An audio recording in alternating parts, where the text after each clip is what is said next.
What's up, guys? Welcome back to another episode of Bree Talks MMA.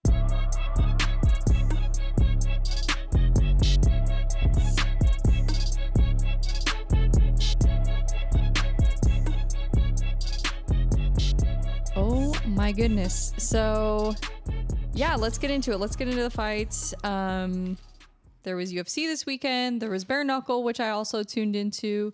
But fairly quiet week for MMA, but we do have International Fight Week starting, I believe, today, because today's the 3rd. So, yeah, so exciting stuff coming up, but it was a crazy fight card. So it was a fight night, so not as many people were watching as normally do, you know, when there's a big pay-per-view or a big card, but it was a really good card, I'm not going to lie. And the main event was just... it was insane, and we'll get into it. We'll talk about it. So, let's see. So let's start with the prelims in the UFC, and then I'll talk about bare knuckle. Actually, let's do bare knuckle first. Let's do it. Let's just switch it up a little bit, you know? Let's start with bare knuckle. Okay. So, bare knuckle, let's see. Let's start with the prelims. So... I'm just going to go through the results and just anything that I kind of caught my attention or caught my eye or anything that we want to talk about. So, the prelims, Carl Thompson ended up knocking out or TKOing Dustin Rabega, and then Aaron Blakely versus Christian Nadolski. He ended up winning via a round 1 TKO as well. Actually, it seems like on the prelims it was like all round 1 TKOs. I can't remember, but there was like a lot of fights that were first round knockouts or first round TKOs, and then there were also like a few fights that were like last minute TKOs. So it was fun. It was fun, and it was in the UK this time. So the main event was Franco versus Harris, and it was in the UK, so that was cool. But yeah, so next fight was Gary Fox versus Hayden Sheriff, and Gary Fox ended up getting a first round TKO on that one as well. And then we moved to, let's see, was that the end of the prelims? I could have sworn there was another prelim fight, but I don't know. The prelims that were on the website and the prelims that were actually happening were like two different things. And then I went back to the website and then it was different again. And I'm like, what is going on? But whatever. I know fights change all the time. So that's why I never think it's all set in stone, because fights fall through and opponents change. So it's like, yeah, you just got to roll with it. But, yeah. And then the fight after that was, I believe it was Keane versus Pernisa. Was that the next fight? I'm trying to remember. Man, it feels like so long ago, but it was only on Friday. It feels like it's been forever. And then, well, no, it was on Saturday because it was on right before the UFC. So I literally watched bare knuckle. It started at like 1:00 on Saturday. And then, because normally it's on Friday, it started like 1:00 on Saturday, and then the UFC started at like 3 or 4, and I'm like, this is insane. So I watched bare knuckle, and then I turned it to UFC once UFC started. So I ended up having to go back and watch the main event on bare knuckle because I didn't get to watch the whole thing. So I had to watch it after the fact. But yeah, it was crazy. There was two events going on pretty much at the same time. So it was just like an all day night of fights for me. But at least the fight night ended kind of early. So I went to bed at a decent time. Like I wasn't up all night watching the main event like I normally do. So that was good. But anyways, let's get back to the fights. So Louis Keane versus, Zdenek Pernisa, hopefully I'm pronouncing that right. That was a body shot knockout. That was insane. So it was in the third round, and Louis Keane ended up knocking him out with a body shot, which is something that I've noticed that they really implement a lot more in bare knuckle than they do in MMA. And I know they implement it in boxing, obviously, but I don't know. I'd like to see it. I like to see more fighters throw body shots in MMA, I think it just is something that you don't really see that often. So, I don't know. But it was a great knockout. And then Next fight after that was Matthew Hill versus Dawid Oscar. And Oscar won that fight via round 1 TKO. Like I said, pretty much every fight on this card was round 1 TKO. It was crazy. And then we had Paul Cook versus Aaron Foster. That was a welterweight fight. That was a round 1 TKO as well for Paul Cook. And then Kroll versus, oh gosh, Krautwald, I think is how you pronounce that. Sebastian Krautwald. So that was a unanimous decision win for Kroll. And then after that was Morgan Starkey versus Patrick Sagan. And that was a first round. Guess what it was? It was a first round TKO. And then the next fight for that was Robert Brown versus Ben Hatchett. Can you guess how this one played out? It was a round 1 TKO. Like, I am not making this up, guys. This is literally what happened. It was like all first round knockouts, and there was a couple fights. The co-main event and the main event were like last minute TKOs. So it was absolutely insane. So let's talk about the main event and the co-main event. So the co-main event was, oh my God, that fight was so good. It went all 5 rounds. Well, I guess it didn't go all 5 rounds because it was a knockout, but it went to the 5th round is what I mean. But Robert Berry, who is now 1-0 in bare knuckle, ended up defeating Ben Bonner. He knocked him out in the 5th round. And what I noticed about Robert Berry, and this is a welterweight fight, which, by the way, the weight classes in bare knuckle are a little bit different than the UFC. So if I say welterweight, that doesn't necessarily always translate over, because I think welterweight in bare knuckle is like 165, and then light heavyweight is 175, and then cruiserweight is 185, I think. I'm not 100% sure on that. I could totally be getting that wrong. But there's welterweight, light heavyweight, and there's cruiserweight. So there's not as big of a difference between the weight classes as there is in the UFC, which I actually really like about bare knuckle. I think that's great. But yeah, so Robert Berry ended up knocking him out. It was super impressive. What I noticed about him is he had phenomenal footwork, and I think that's really what won him the fight. Just looking at, he was really, the way that he would kind of set up shots and that he would use his footwork to be the aggressor, I think was really important. So yeah, footwork is so important, so important. If you don't have footwork, it's hard to be able to get your opponent where you want them to be able to set up those shots in the first place if you don't have the footwork to get there. But anyways, Rico Franco versus Caleb Harris was the main event. Oh my gosh, that fight was absolutely insane. So like, I know there was some insane fights in the UFC, but guys, I'm telling you, I'm honestly surprised they didn't stop it. I thought it probably could have been stopped a little bit earlier, but I think Caleb Harris is just super, super tough. And he's like, yeah, I'm not going to back down. I'm going to keep trying. And actually in the, I can't remember if it was the 4th round or the 5th round, but it was kind of closer to the end of the fight. He was actually having a little bit of success. Like, he had a few good moments. But Rico Franco's so good, and he just, yeah, completely dominated, demolished him, whatever you want to call it, and then got the TKO. But it was like, I want to say there was like 7 or 8 knockdowns before the actual TKO. So it was crazy. But yeah, that was exciting. Those were really good fights, and I always love watching bare knuckle. It's just, I don't know, to me, watching bare knuckle is like more relaxing than watching the UFC, which sounds insane. Like, that sounds crazy. It doesn't even make sense. But it's more relaxing for me because it's like, I'm not all worried about like all the rankings and all that kind of stuff. It's like, you just watch the fights. You just watch the fights, and it's just fun. Like, it's so fun, and they make it such a fun vibe too. Like, all the fighters, like, they have like all their outfits they wear, and I've talked about this before, but it's just like, I don't know, I think that's what I like about it. I think it's because it's so simple. Like, it's the most simple martial arts promotion out right now. It's so simple. It's just bare knuckle boxing. No gloves, no grappling, no kicking, just boxing. And some people might think it's barbaric, and some people might think it's a little out there, but I don't know, man. I'm digging it. I'm digging it, guys. I like bare knuckle. Anyways, let's talk about UFC. So UFC this Saturday was absolutely nuts. let's just start from the beginning, from the prelims, go over the results, and then we'll see what kind of stood out to me.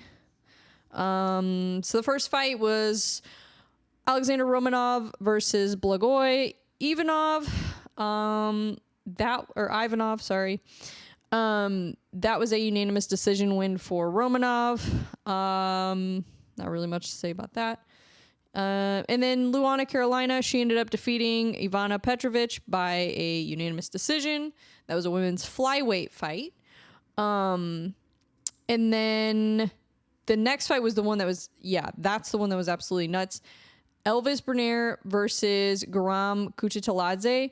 So, guys, this is one of the craziest fights I've ever seen. It was insane. Not like fight of the night or anything like that. I mean, it was fight of the night. But not like it was better than, a bigger fight, like a Nate Diaz versus Conor type of thing. Like that's a huge fight. So it didn't have like the high stakes aspect of it.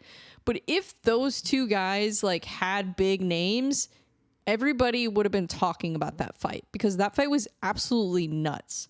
And the guy in Elvis Bernier, the guy that won, he won via TKO in the third round, by the way. He trains with Charles Oliveira. So, yeah, I mean, that was crazy. So it kind of looked like an upset. I don't know what the odds were going into that. I didn't really check, but I'm assuming that Bernier was the underdog in that fight. And based on how the fight played out, the first couple rounds, he definitely looked like the underdog. He was losing the fight, definitely. And he got cut. I think it was on his eyebrow or I don't know, right up here. He got cut real bad. It was bleeding all over his hair. And he has blonde hair, just like Charles Oliveira. So it was it kind of looked cool, actually. Like how Davison Figueiredo does his hair, but it's it was actual blood. That's what it was like. It was so insane. But it just shows the toughness and the heart of Bernier, because I don't know a lot of fighters that would have been able to come back from that and win the fight, let alone knock it. I was honestly surprised he didn't get finished in the second round. And then the third round, he just, I don't know, something flipped a switch in him or something, because he went crazy. But yeah, it was a left hook that dropped Kuchitaladze. So nice work from Bernier. That was beautiful. Love to see it. Love to see a good comeback. When a fighter is losing and then they come back, that's my favorite. That's my favorite. And I know some people, they'll talk trash about that, but I actually think that's a good thing for a fighter. I think when a fighter has a comeback like that, I think that's good, because it shows that they can survive.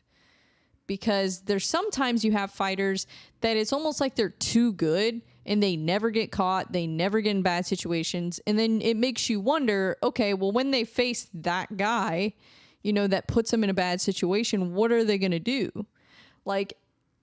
Alexander Volkanovski is a perfect example. We all thought he was about to get submitted when he was on the ground with Brian Ortega, and he somehow survived. So it's okay, can we submit this guy? Probably not. It looks like he's unsubmittable to me. If he survived that, I mean, that was insane. So I think that aspect of it, because I know some people, if a fighter struggles in a fight, they view that as a bad thing. But I'm saying I view that as a good thing, because I think it shows that you have heart. I think it shows you're tough. And I think it shows that you know how to survive a situation instead of panic and then lose the fight. So I think it's super, super important, and just shows the mental toughness of the fighter. So anyways, that's my whole soapbox on that. But Yana Santos versus Carol Hosa. Hosa ended up winning that one via split decision. I haven't rewatched it to see if I think it should have gone either way. It looked like Carol Hosa had a little bit more power behind her punches. I don't know. I'd have to go back and rewatch it to really say oh yeah, this should have been a decision for Santos, or this should have been a draw, or whatever.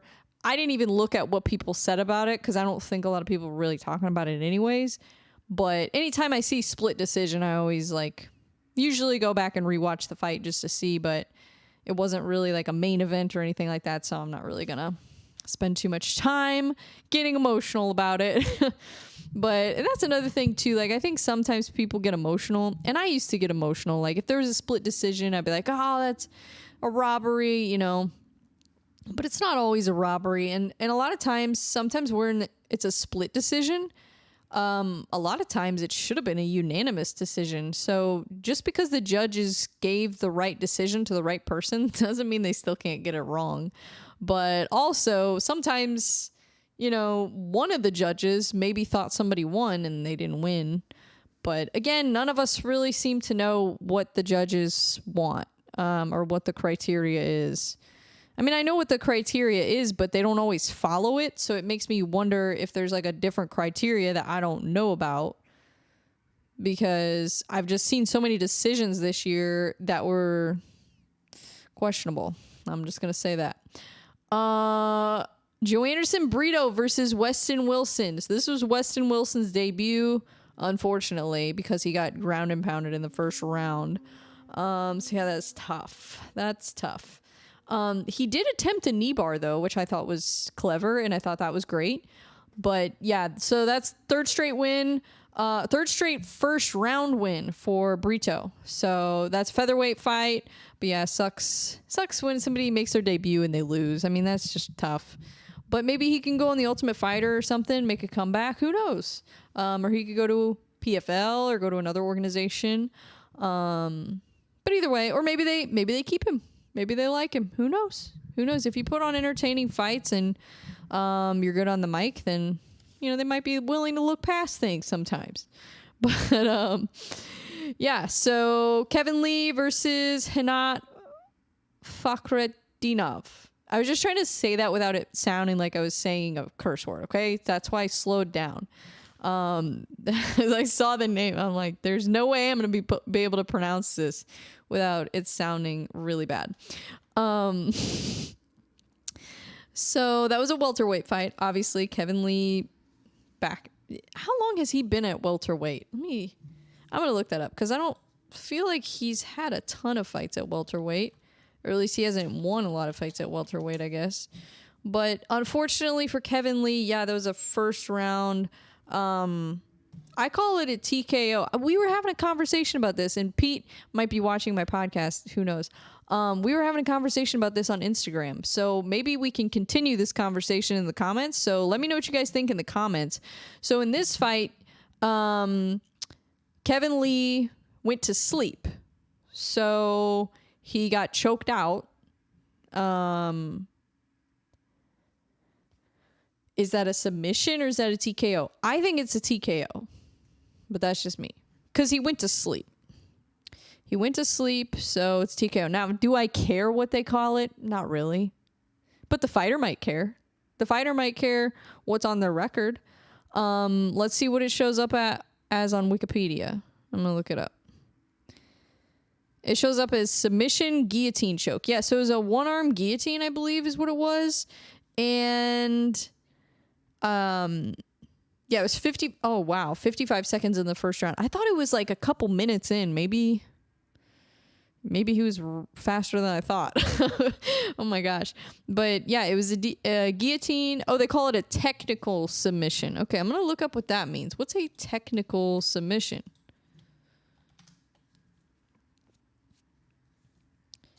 Sorry, I'm talking fast, guys. You know why? Because I had my freaking Jocko Fuel today. So go ahead and get you some. I forgot to do this in the intro, so I'm doing it now. Jocko Fuel, use my code BREEBREE. It really does help me out, and I would appreciate it. Because I know you guys buy this kind of stuff already, so why not get it from Jocko? It's way better. And it doesn't have 10,000 milligrams caffeine. It has 95 milligrams caffeine, so it's not going to give you a heart attack like a lot of these other energy drinks. That I also drink from time to time when I'm feeling spicy. But normally I prefer to stick to things that aren't, going to feel like I'm, hyped up like the Energizer Bunny. I just want a little buzz. I want a little caffeine buzz. I want to feel the effects mentally. I want to feel focused. I don't want any crazy stuff. So yeah, use code BREEBREE. 10% off. Thank you in advance if you actually do it. More definitions of technical submission. Oh, I should probably put MMA because Google doesn't know what the heck I'm talking about.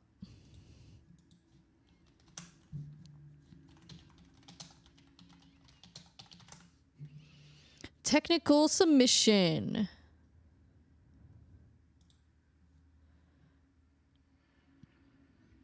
A technical submission or stoppage may occur when the referee stops the fight because a fighter has sustained an injury like a broken limb or is rendered unconscious. An example would be a fighter's arm breaking in an armbar or a fighter going unconscious in a rear naked choke. In both cases, the fighter is unable to tap out and safely continue the fight. Such a match outcome may be called a technical submission or a technical knockout, depending on the rules of the match. In the UFC, submission to strikes also counts as a technical knockout. Okay. Yeah, I guess technical submission is what I would call it. That makes sense to me. Or TKO. Yeah. I don't think I care enough though, like what they call it. As long as they, acknowledge what happened. Like, yeah, I guess, I don't know. I guess I could see how fighters might care about that. Some fighters might. But yeah, technical submission, I think, is the proper term. But like they said, depending on the rules, it could be a TKO. I'd be happy with either one. But I do think it needs to be differentiated. Like if it's a submission from tapping or a submission from actually like choking them out. I think that's important.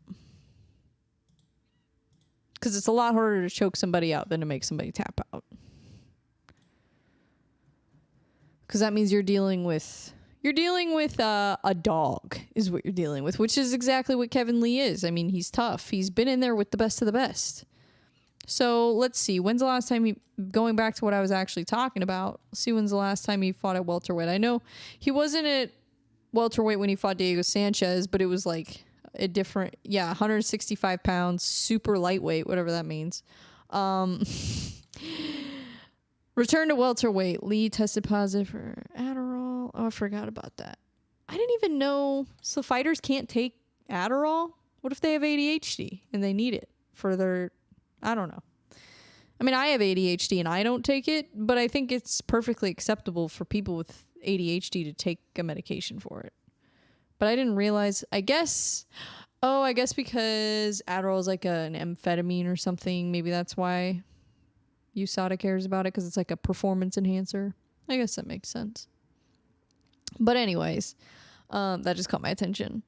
Okay, so that was the last fight at welterweight was 2021 against Daniel Rodriguez. That was 2 years ago. I just really like Kevin Lee better at lightweight. And what I'm looking at here, it just looks like he performs a lot better at lightweight. But I know he's probably not a fan of cutting all that weight, because he is pretty big for a lightweight.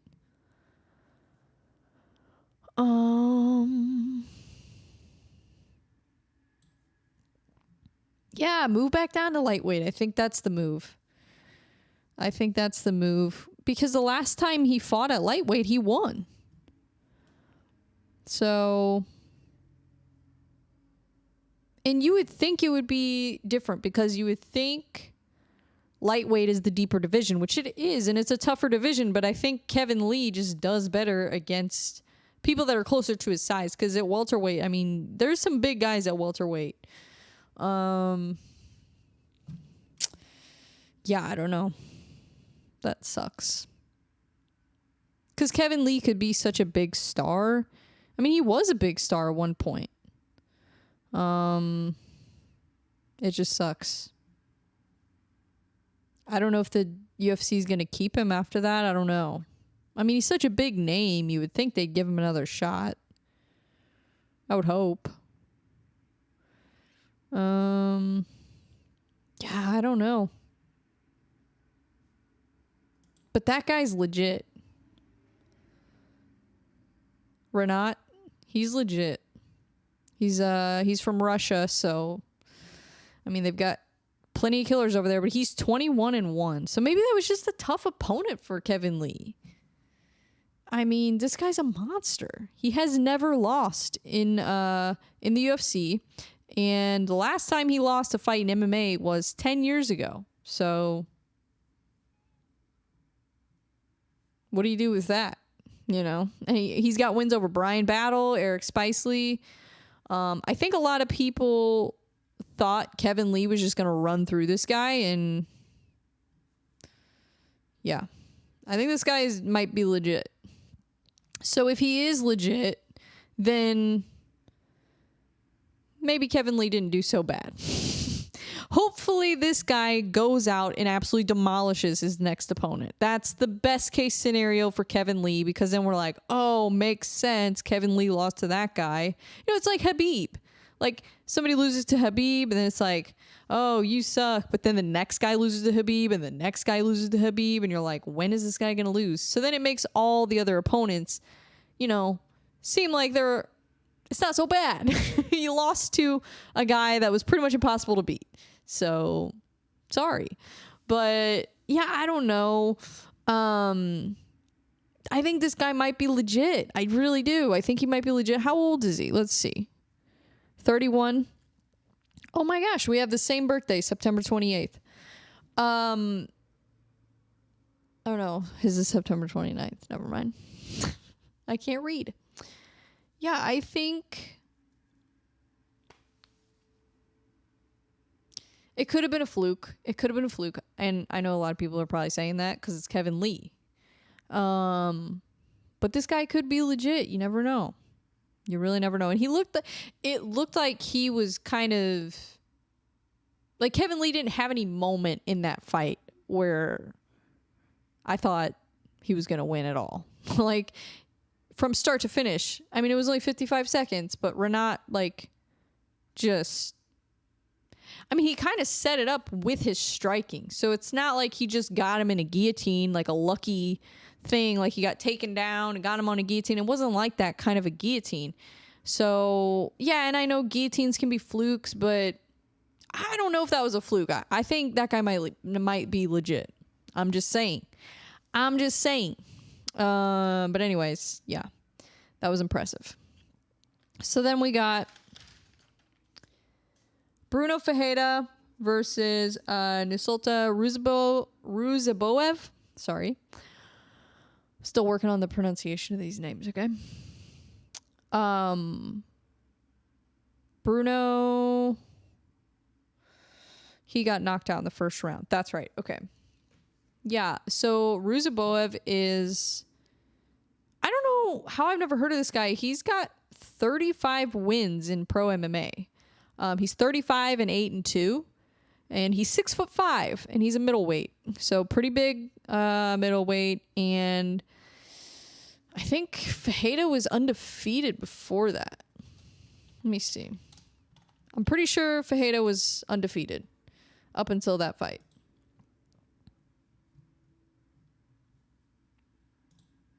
I'm wondering if just the pure experience aspect from Ruziboev is what kind of won him that fight.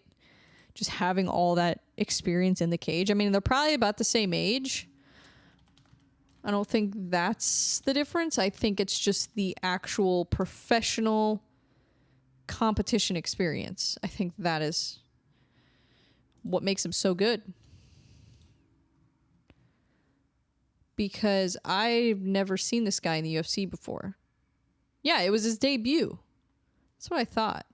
44 professional MMA bouts before your UFC debut. I mean, that's kind of unheard of. You don't see that very often.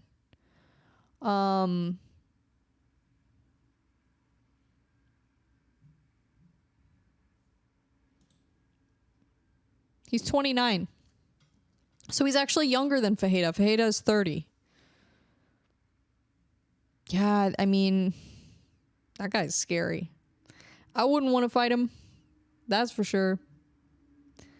That is for sure. But yeah. Insane fight. Absolutely insane. It was so fast. But it was like, as soon as they got in there and I saw how big he was, I'm like, oh, wow. I'm like, I don't know. This guy's undefeated, but the guy in front of him looks like he might be able to derail the hype train there. So he did. He sure did. St. Denis versus Bonfim. That was a rear naked choke. And St. Denis called out Sarukian and Gamrot, which I thought was interesting. I mean, he's 11-1 now. So let me see. Has he fought anybody legit? Like, I'm trying to think who he's fought.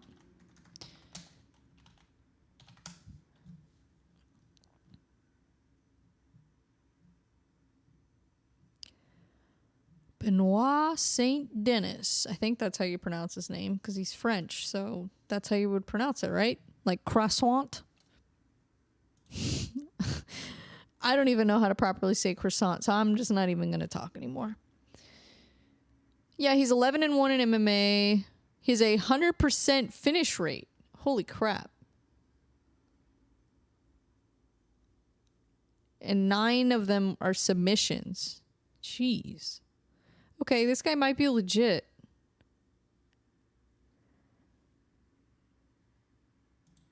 But I'm trying to find his fight history. Where it at?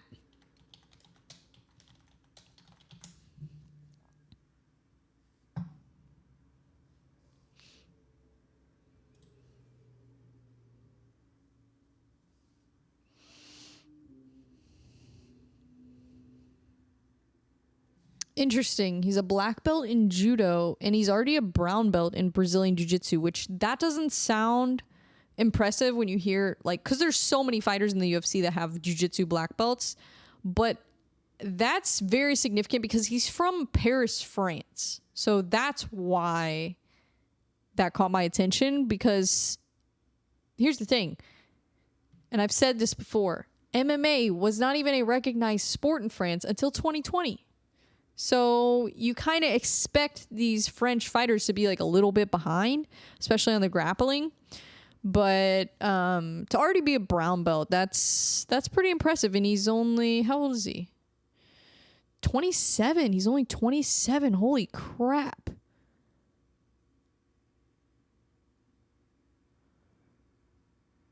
Wow. Yeah, this guy's been doing martial arts since he was a young kid. And before his MMA career, he was a member of the 1st Marine Infantry Paratroopers Regiment, a unit of the French Army Special Forces Command. This guy is freaking awesome. Oh my gosh. Okay, so I'm trying to, okay, here we go. Nicholas Stoltz, I know that name. And then Gabriel Miranda.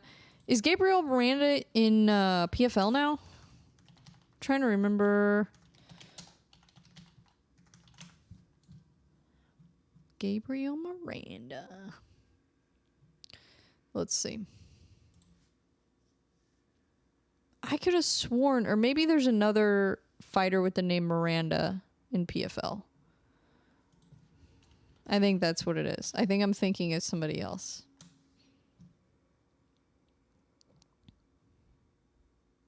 Bruno Miranda, that's who I'm thinking of. Okay. Yeah, he's not in PFL. So Gabriel Miranda was one of his wins. That's actually a really impressive win. That early in your career. Wait, where'd he go? Oh no, I lost him. Oh, Nicholas Stoltz. Okay, here we go. Nicholas Stoltz is 12-6. Okay.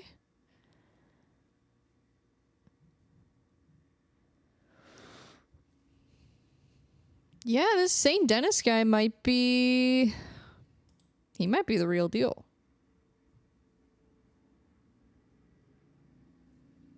What really excites me about him is that he's already so experienced with grappling, and he has not only fight experience, but he also has military experience, which I think is an advantage. I honestly think having a military background could only help you in fighting, I would think. But that's just me. That's awesome. Very, very cool.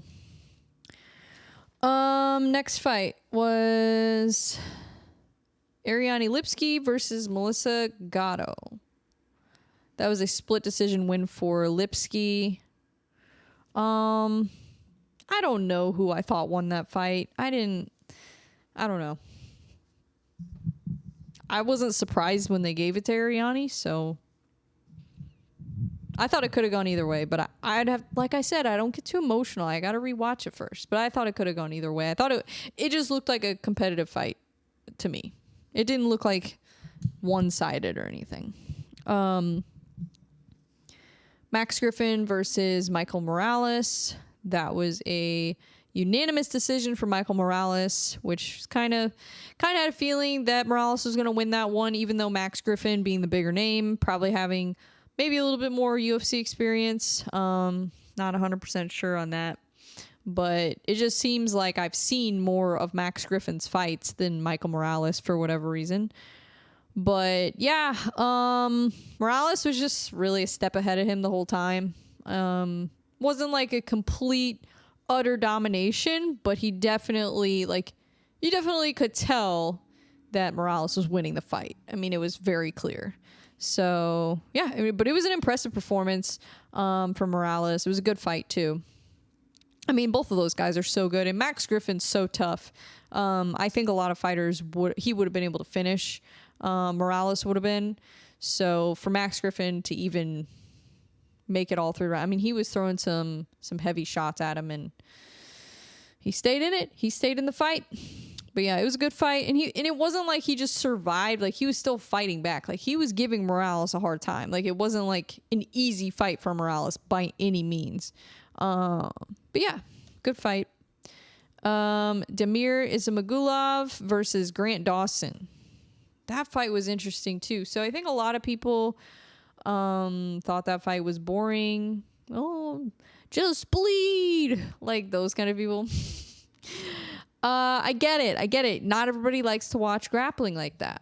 I get it, but I do, because I understand wrestling, and wrestling is something that I actually really enjoy watching. So for me, I'm like, this is great, because it's very high level grappling. I mean, both of those guys were such impressive grapplers. But here's the thing that a lot of people don't realize is that if Dawson would have kept that fight standing or made it more exciting, he would have risked losing the fight.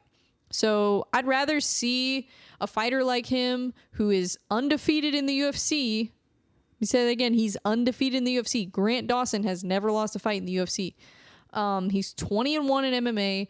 Why should he take a risk with his career in probably a career-changing fight? Because if he would have lost that fight, he would have been sent back to the prelims. Possibly, depending on how he lost. But him winning that fight makes a huge statement and puts him closer and closer to moving up more in the rankings. I mean, he just cracked the top 15. Why would he risk losing that spot? Why would he risk that? I don't know. To make it more entertaining for you guys? Like, I don't know. It's like, not every fight needs to be a freaking barn burner. Like, do we want most of the fights to be exciting? Yes. But just because they're grappling, first of all, that doesn't mean it's not exciting. To me, it's exciting to see a fighter win that has a potential to be a huge star, because Grant Dawson has potential to be a huge star, and he's already shown it. I mean, he's undefeated in the UFC. Do you know how hard that is? How many fights has he had in the UFC? Because he's had a few, and I think a lot of people just haven't been paying attention to him a whole lot. But he's been on a tear, and I think people are starting to realize that. Yeah, he has 1, 2, 3, 4, 5, 6, 7, 8, 9 fights in the UFC. Do you know how hard it is to go 9 fights in the UFC without losing? There was a draw, but there was no losses. So, and if you count Contender Series, that's 10. So it's like, yeah. And everybody whining about the fight, you know, going to a decision, not being exciting. Okay, well, look at all the other wins that he has. The 2 wins before that were 2 rear naked chokes. And before the draw was a knockout. And he also has 2 other submissions in the UFC. So, yeah, give the guy a break, okay? Oh, I thought that was impressive, though. And he called out Tony Ferguson and Dariush, I believe. I think Dariush might be a little much for Grant Dawson, but who knows? I think Tony Ferguson would be a way more logical choice for him. Trying to think of somebody else at lightweight that would be a good fight for him. I don't know. Maybe he could fight. He could fight that French guy, St. Dennis. I don't know. I'm not a matchmaker, guys. Okay. Okay. So the main event: Sean Strickland versus Abus Magomedov. First of all, can we talk about how hilarious Sean Strickland is in the press conferences? He's like, and like a lot of stuff he says is ridiculous. Like, I get that. But the way he says it is so funny. Like, everything he says is hilarious because he just has no filter. Like, he's just being himself. And like, okay, maybe he's a little extreme. Maybe he says things that I take a little bit of offense to sometimes. But I appreciate that he's himself. I appreciate that about him. I appreciate that he just doesn't have a filter. He doesn't try to, you know, be fake or like put on an act. Like, he's just himself, and it's hilarious. Maybe, you know, be a little bit more respectful at times, but other than that, I think he should just keep being himself, keep doing what he's doing. I mean, he's getting a lot of attention on social media, obviously, and the great thing is that he won this fight in a very decisive way, a 2nd round TKO.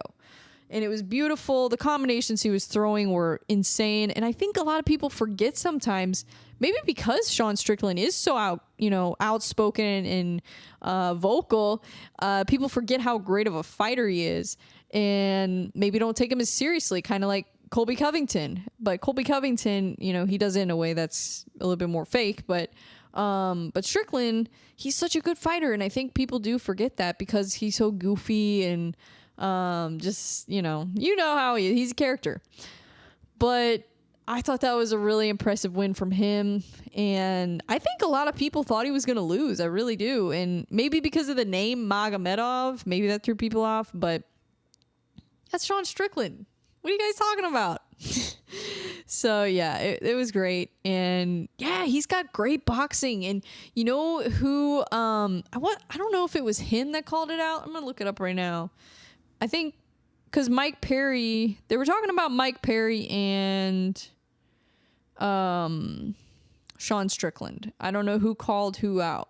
I'm assuming Mike Perry did. Oh yeah. Platinum Mike Perry on Twitter. Me and Sean Strickland should bare knuckle box and show us the money and make it happen. Dana White, bare knuckle. That's what he said. Dude, could you imagine Sean Strickland in bare knuckle boxing? I never even thought about that, but now I have to see it. That is, but here's the thing. I think. Okay, here's let's create Sean Strickland's career plan right now.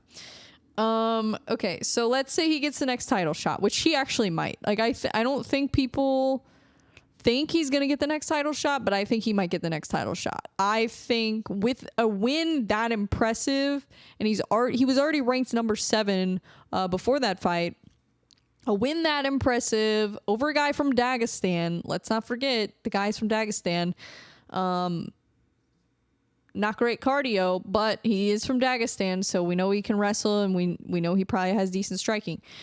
So going into that fight, number 7, and you're going in to fight this guy from Dagestan and win the fight. Not only win the fight, but second round TKO, just absolutely demolish him. Yeah, I think I'm not mad about a title shot for Sean Strickland. I'm not mad about it. I think it's fine. I'm not going to push for it. I'm not going to be like, Dana, give him a shot, but I wouldn't be mad about it. Let him do it. Let him run it. Like, who cares? Just let him do it. Why not?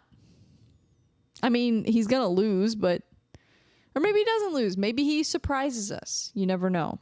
I mean, Alex Pereira beat Adesanya, and then Adesanya beat him. So it's like, you don't know which Adesanya you're going to get. But I think Adesanya wins like 9 out of 10 times. That's what I think. But Sean could get lucky. He could just be, at the right moment, at the right time, throw the right shot, and who knows? But I doubt he's going to be able to beat Adesanya. I doubt it. I really doubt it. But I would like to see him at least try. I would like to see that fight. Because I'm just trying to think of who else. Unless Duplessis beats Robert Whittaker. But there's somebody else in the division that caught my attention too. Let's pull up the rankings. Because who else won recently? Gosh, I can't think straight. Or I can't remember all these fighters' names. Cannonier. But the thing is that maybe this isn't as simple as I thought. Because I think Cannonier has fought like a little bit better competition. That's the only reason I would maybe put Cannonier above him a little bit. Just out of respect for Cannonier. Because while Strickland, impressed me in that fight, and he is coming off of another win, but it's not at middleweight, it's a light heavyweight. And the Cannonier fight was weird. I don't know who won that fight, honestly. It was just a weird, yeah. But the thing is that Cannonier just lost to Adesanya a year ago. And we've got a guy who's never fought him. I think that's what makes it exciting with Sean. With Cannonier, he's already fought Adesanya, so he's already shown us that Adesanya could beat him. Sean Strickland's he's a mystery. Because you never know. First of all, never know what's going to come out of that guy's mouth. But also, you never know what he's going to do in the cage either. Sometimes he starts talking while he's fighting, starts yelling. He's an interesting guy. So, I don't know. We'll see. But, yeah, I mean, if you look at, he lost to Cannonier, but it was a split decision, and it was a weird fight. And then he lost to Pereira. He got knocked out.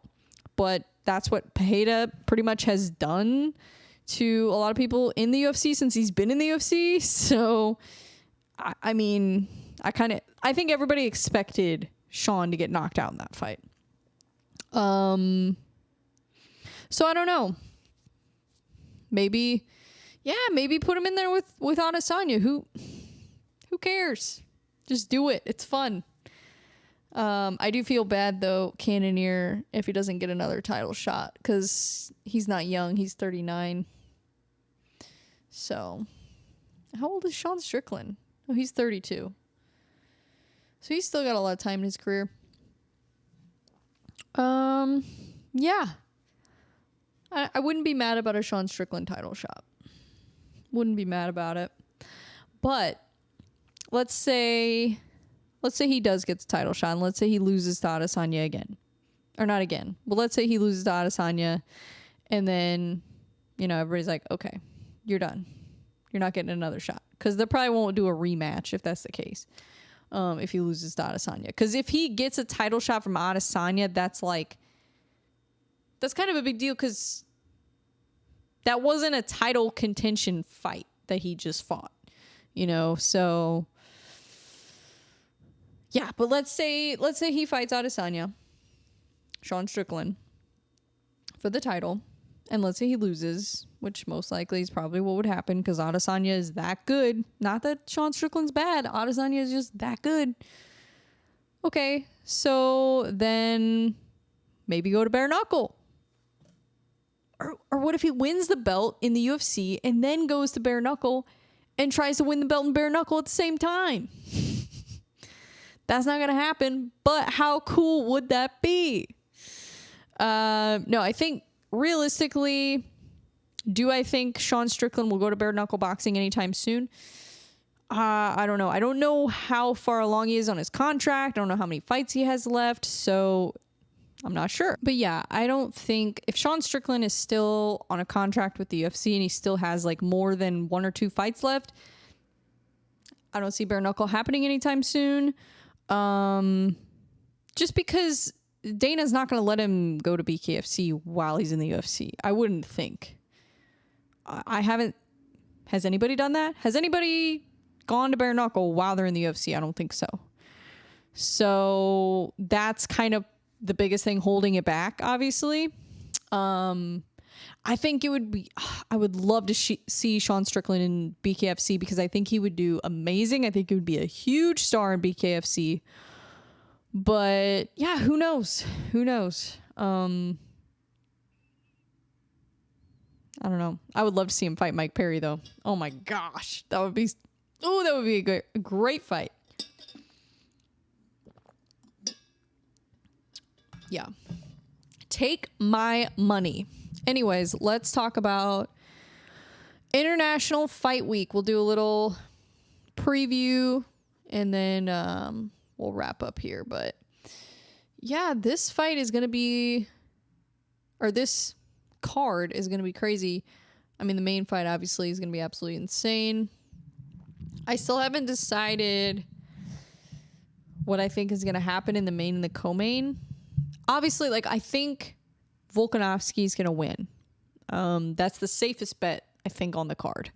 Safest bet on the card is Volkanovski, because he's proven to us that he usually wins. And even when he doesn't win, he kind of wins. That's kind of how Volkanovski is. So I'm just trying to think in my head of a way that Rodriguez could beat Volkanovski, and I just cannot come up with a scenario in my head where that happens. Only because Volkanovski has proven that he's been able to nullify most offensive attacks, like submissions and striking and leg kicks and all that kind of stuff. So I think the best bet for Yair is to use his kicks like he does. He uses a lot of body kicks, and he does that to set up a lot of those wheel kicks and head kicks, because he's got the black belt in Taekwondo. So he has that ability to kind of catch Volkanovski with something that maybe nobody's really thrown at him before on the feet. But I think it's going to be really hard because Volkanovski is so tough. I think it's going to be really hard. I also think Volkanovski's defense is really good.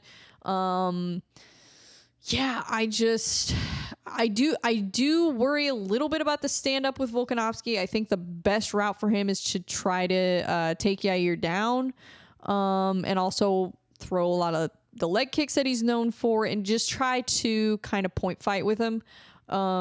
Because I think him taking a safe around this fight is probably a better idea, just because we do know Yair has that ability, to submit him or potentially finish him in some way. We know that, and he's taller, longer fighter. I mean, Yair's 5'11", so he's pretty tall for that weight class. He's got insane range, and he uses his range really well, and he uses his kicks really well, and we saw that with Josh Emmett. So, yeah, I mean, I'm going with Volkanovski all day long. I think Volkanovski's going to win. I think he might be able to finish Yair, but I think it's going to be a decision. I don't see Yair winning a decision in that fight. So if it goes to decision, I think it's going to go to Volkanovski for sure. I think the only way that Yair is going to be able to beat him is if he gets like a first round or second round knockout. The later the fight goes on, I think the more in favor it goes to Volkanovski, because I just know that Volkanovski's he has a super high fight IQ. His fight IQ is absolutely insane. He knows how to win a fight and try to finish a fight at the same time. So a lot of fighters, maybe they try to finish a fight a little too much and it costs them the scorecards. And then sometimes you have fighters where they try to win the scorecards so hard that it costs them finishing the fight. But I think Volkanovski has a very good balance in between that. He hasn't shown us a lot of it. He hasn't finished a ton of fights in the UFC. I mean, I can't even remember the last time he got a finish, unless it was because Holloway, that went to decision, I think. I'm gonna look it up really quick to see finishes in the UFC for Volkanovski. Is that something I actually would like to know? Dun, dun, dun. Let's see what we got here. Oh,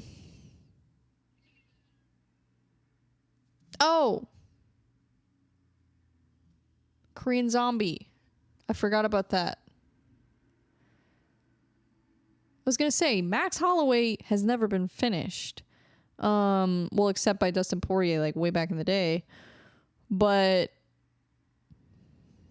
okay, and then Chad Mendez was the one before that. That was a long time ago. Okay, so Korean Zombie, that was a TKO. But Korean Zombie, who did he fight before that? He fought Dan Ige before that.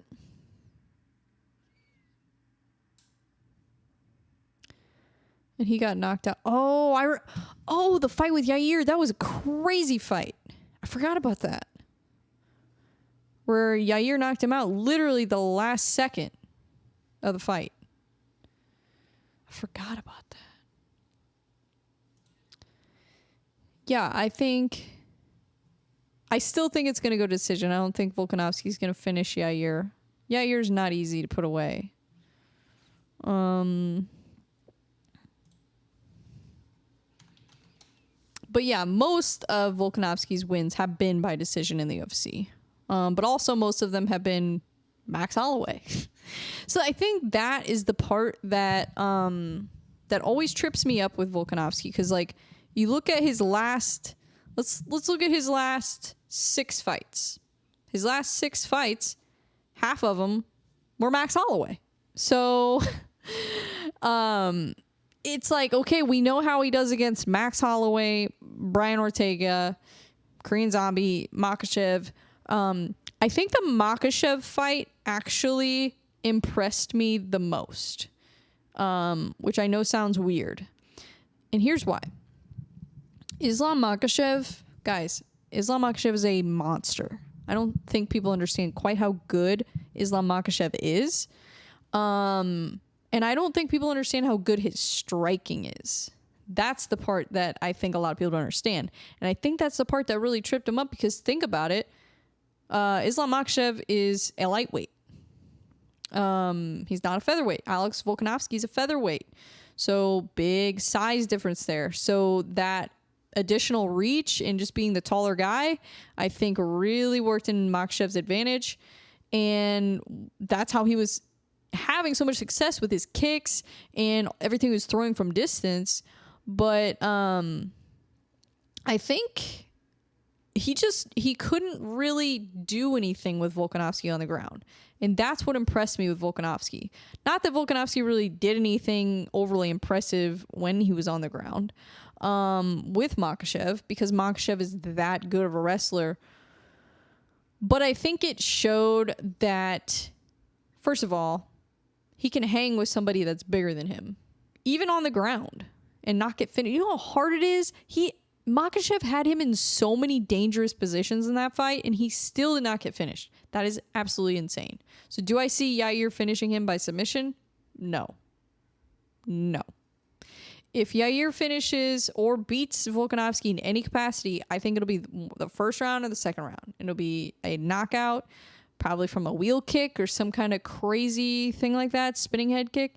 I don't know. That's what I think. I think that's the best route, because no matter how tough you are, sometimes getting hit with a kick like that, it's just, there's not much you can do. If he places it in the right spot, the right time, Volkanovski might go down.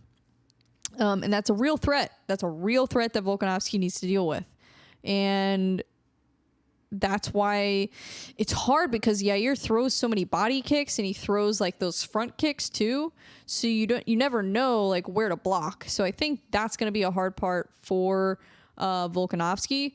But ultimately, I think Volkanovski is going to be able to start to see him coming once he figures out Yair. I think the first round, he's going to really have to figure him out. Second round, maybe even a little bit too.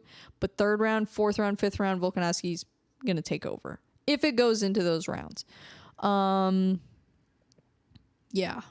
that's what I think. I want Yair to win, obviously, because I think that would be so cool. And then we'd have another Mexican champion. I mean, that would just be amazing.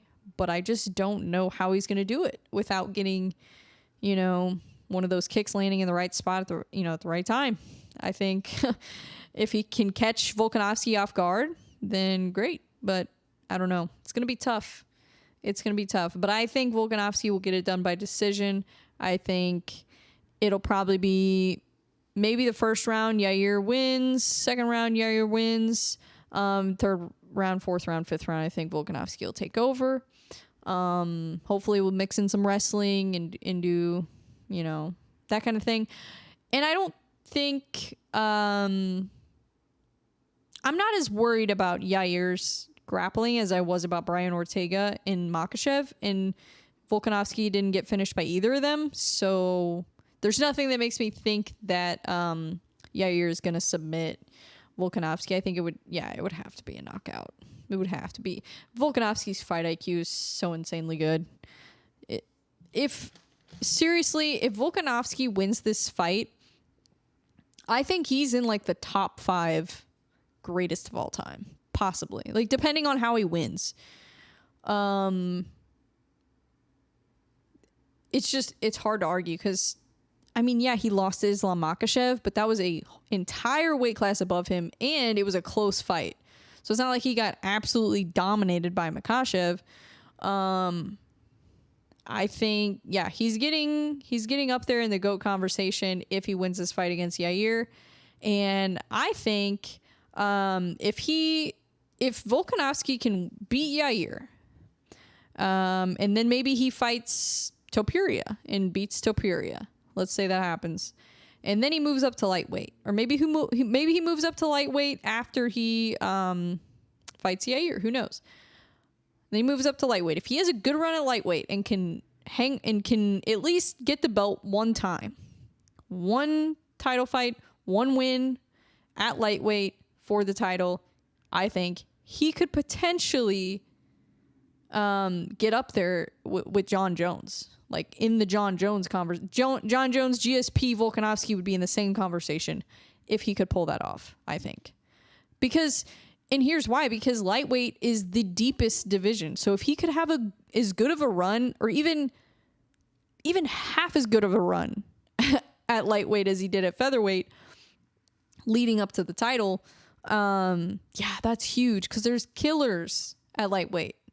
It's a much deeper division. So, and not that there aren't killers at featherweight. Featherweight actually is kind of catching up to lightweight, because we keep seeing all these new stars, and like Topuria and Emmett and all these guys that are so good.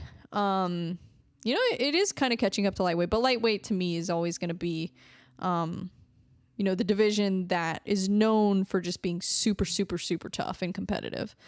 So I don't know. I don't know how he will do it at lightweight, but I think he would do pretty well against, top 15, top 10. Once he starts getting in the top 5, I think he's going to have some trouble. But top 15, top 10, I think so if he can have a good run at lightweight, but I would imagine if he wants to move up to lightweight, he could, if Makhachev has the belt at the time, he could take the belt from Makhachev. If Oliveira has the belt at the time, which is very possible, guys. If Oliveira has the belt, that's it. Take my money. Could you imagine Alex Volkanovski versus Charles Oliveira? Oh my God. I think in that fight, I don't know. Oliveira might be able to knock him out, or TKO him, but ultimately, I don't know. Volkanovski might be able to beat Oliveira. Who knows? Not very likely. I think Oliveira definitely would be the favorite in that fight, but it would be interesting. So maybe if Volkanovski moves up to lightweight, probably would get an instant title shot again. Either against Oliveira, Makhachev, whoever's champ at the time. And then maybe a few title defenses and he could be the GOAT. Who knows? I mean, his career has been so... What's his record right now? I don't think he has more than 2 losses. Yeah, he has 2 losses. So he's 25-2. That's crazy. Yeah, if he could get another win and then maybe like move up to lightweight and win the belt, defend it once, he might be the GOAT. I don't know. Because he doesn't have like all the controversy like John Jones has. So it's like I think everybody wants that to be his future because we want like a new GOAT. But it's gonna be hard. I mean, John Jones' resume is so impressive. It's gonna be hard for him to pull that off. But I think he could. I truly believe that Volkanovski could. The problem is he's 34. Doesn't have a ton of time left in his prime, so he's gonna have to get busy. But he could do it. He could do it. That would be epic if he was able to actually do that and go down as the GOAT. That would be crazy. But yeah, also the co-main event, Brandon Moreno versus Alex Pantoja. I'm going with Brandon Moreno in that one. And I know I don't normally do predictions, but I'm just kind of like, starting conversations. I'm not really doing predictions because this is not a betting show or anything. So like, don't bet with my picks, guys, because then you're going to hate me because I'm not always right. Okay. But I just like to talk about it. That's really why I do predictions, because I like to talk about the different fighters and the matchups and all the different styles. So yeah, but I think Moreno wins that one. I think Moreno has only gotten way better since their last fight. Even since his last fight before, like Brandon Moreno seems to be improving something in every single fight. And that's what I love about him. One thing that he's really worked on though is checking calf kicks. And I think that's going to be a big factor with Pantoja is just, Moreno's not going to take as many of those kicks as he did before. Because he's learned from that now with other fights. And I think Pantoja has also gotten a lot better, but I think Moreno is just maybe a step ahead. And having all of that 5-round experience, the title fight experience, that to me is the edge that Brandon Moreno has. I think his confidence, his self-belief, his mindset, all those things are going to work in his favor and make up for, because I think on paper, like they're pretty close. Like just as far as like their skills go, like it's not like Brandon Moreno's like 10 times better than him in any certain area. I think they're both, it's going to be a competitive fight, but I just think that Moreno, his mindset, like I said, he's winning, he's been champ, he's had that 5-round experience, he's tough as nails. I think all of that is what's ultimately going to make up the difference and win him the fight. So I'm excited to see it though, because I mean, I don't think he's ever beat Pantoja, and they fought I know they fought at least twice in the UFC. I think they fought on The Ultimate Fighter once, I can't remember how many times they fought besides UFC. I'm going to look it up real quick. And then I'm going to get out of here. There's some other good fights on this card, though. I'm going to take a look at it in a second. See what catches my attention.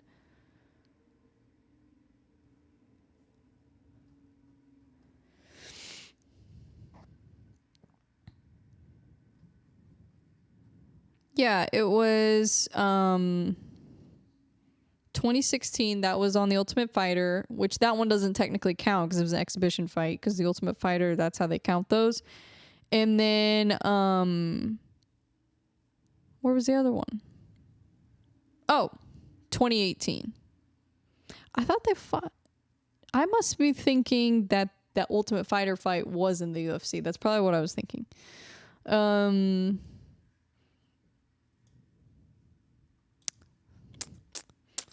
Yeah, it's been a long time since they fought. And yeah, Moreno's only gotten better since then. Like way better. Way better. Yeah, I'm going Moreno. I'm still going Moreno on that one. Pantoja's super, super impressive. Don't get me wrong. But I think Moreno is just going to keep winning for a while. I think he's got that thing. He's got that mentality. He's got that something. He's got it. Tatsuro Taira got put back on this one because that was a canceled fight, I think, from the Emmett card. So they put it on this one. So that's exciting. I don't think it's the same opponent. No, I don't think it is. Edgar Charez. Yeah, I don't think that's the guy he was originally supposed to fight, but it doesn't really matter. I'm excited to see that fight. I'm really excited to see Taira, see what he can do, because I don't know, everybody tells me he's like an absolute killer, so I'm excited to see it. Excited to see it. And then Robbie Lawler's fighting. That's on the prelims. That's an OG fight. Robbie Lawler versus Nico Price. And then Madalena, he just got a new opponent, Josiah Harrell. So he was supposed to fight Sean Brady originally. So now he's fighting Josiah, which I don't know a ton about this guy. So I'm going to look it up. Hopefully I spelled his name right.